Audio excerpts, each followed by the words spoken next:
Mayor, may I add to the conversation with respect to finances? Yes, Mr. Little. Yeah, the biggest finance that we have to look at for 2020 is the drop in wage tax and the drop in the transfer tax. We collect approximately $7.5 million in wage tax, and we collect approximately a little over $1 million in transfer tax. That's for 2020. Now, I'm leaving out building permits, and I'm not saying building permits is not an amount of money we do collect, but those are the big items right there. Wage tax, you're really not going to know how much wage tax you're going to lose this year, really, until the end of May. You're going to know somewhat at the end of this month, but you're really not going to know until the end of May.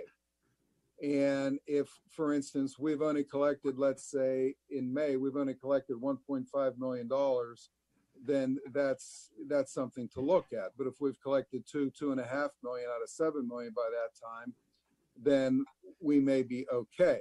But irrespective, there is going to be a drop in wage tax, unquestionably. As far as the business tax and the mercantile tax, the gross receipts that's based on occurred in 2019. Correct. All right. So the mercantile tax and business privilege tax is going to be okay for 2020. Next year, 2021, is where you're going to see a drop. So you're going to have a staggered effect with respect to loss in revenue.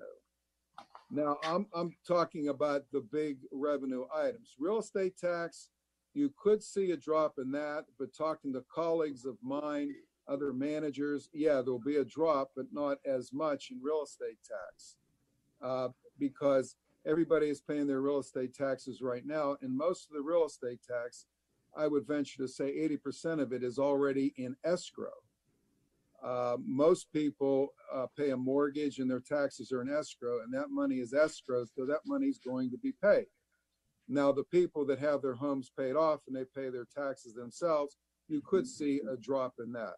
So to repeat, for 2020, your drop is going to come from the majority of the wage tax because so many people are laid off.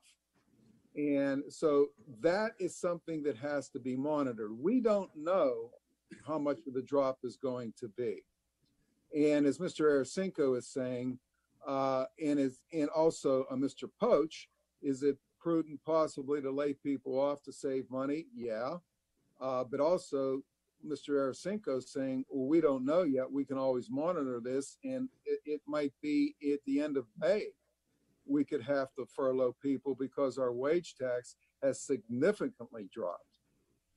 So that's just a comment on an overview of the finance.